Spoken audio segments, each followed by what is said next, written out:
देखो आयशा बेगम, मैं आखिरी मौका दे रहा हूँ तुम्हें। अगर इस बार भी लड़की पैदा हुई तो मैं दूसरी शादी कर लूँगा। और 10 साल हो गए बेटे का मुंह नहीं देखा। हर बार बेटे की आस में बेटी, बस अब मुझसे और सब्र नहीं होता। आखिरी मौका समझो। मुझे तो लगता है कि तुम बेटा पैदा कर ही नहीं सकती। कमरे में 3 बेटियां मौलवी अब्दुल हक की बातें सुनकर थर थर काँप रही थी। बाप का बेजा गुस्सा और माँ की बेबसी देखकर बड़ी बेटी बिस्मा से रहा न गया और वो बाप के सामने आ गई। अब्बा, आपने वो हदीस नहीं सुनी? हमारे प्यारे नबी हज़रत मोहम्मद मुस्तफ़ा सल्लल्लाहु अलैहि वसल्लम ने फरमाया था, जिसने अपनी 3 बेटियों की अच्छी परवरिश की तो वो जन्नत में मेरे साथ यूँ होगा। बिस्मा ने अपनी शहादत और 7 वाली उंगली जोड़ कर दिखाया। आप तो खुश नसीब हैं कि बेटियां आपकी जन्नत का ज़रिया बन रही हैं। बस बस मेरे सामने ज़ुबान ना खोलो। इसलिए नहीं पढ़ाया कि बाप के आगे ज़ुबान चलाओ।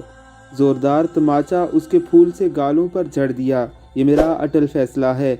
इस बार भी बेटी हुई तो मैं अपना हक इस्तेमाल करूँगा। ये इसी औरत की नहूसत है जो औलादे नरीना नहीं हो रही।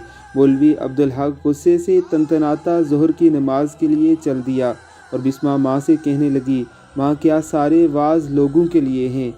अब्बू जी मौलवी होकर भी आपको दोष दे रहे हैं। क्या ये नहीं जानते कि अल्लाह की मर्ज़ी के बगैर पत्ता भी नहीं हिलता? वो तो बच्चों को कुरान पढ़ाते हैं, सब जानते हैं। फिर सारा कसूर आपका क्यों? आपके साथ इतना बुरा सलूक क्यों रवा रखते हैं? बिस्मा के साथ तस्मिया भी रोने लगी। बाबा ने तो कभी हमें प्यार नहीं किया, जैसे इस दुनिया में हम अपनी मर्ज़ी से आए हैं।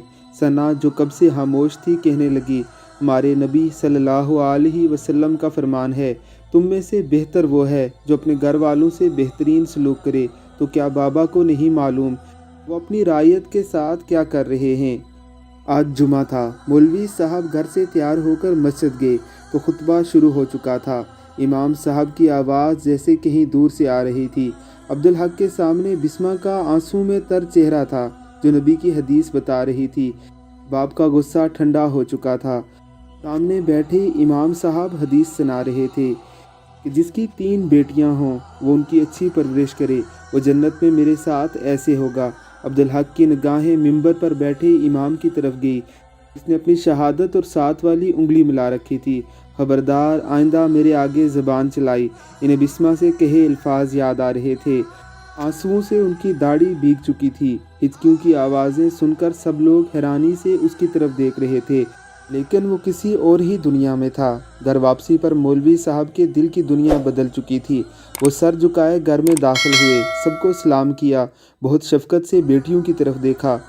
तीनों बेटियां बाप का बदला रूप देख रही थी। कमरे का मंजर उन्हें हैरान कर रहा था।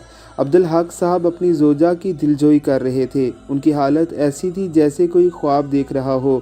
मुझे माफ़ कर दो आयशा, मैं गफलत में था। मुझ बदनसीब पर अल्लाह ने अपनी रहमत बेटियों के रूप में की। मैं उन्हीं से मुंह मोड़ बैठा था। मैं अपने नबी की सीरत को भुला बैठा था, जिनके दिल का टुकड़ा उनकी बेटी हज़रत फ़ातिमा तो ज़हरा थी। तुम्हें मोरद इल्ज़ाम ठहराता रहा और तुम और बच्चियाँ मुझे माफ़ कर दो।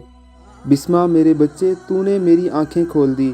पहली दफ़ा तीनों बच्चियाँ बगैर खौफ के बाप के पास खड़ी थी। हक की तीनों बेटियाँ और बीवी उनसे लिपट गई। बाप की आगोश में उन्हें पहली दफ़ा मोहब्बत और तहफ़्फ़ुज़ का एहसास हुआ। उन्हें अपने करीम नबी पर बहुत प्यार आया, जिन्होंने इतना प्यारा दीन उन्हें दिया था।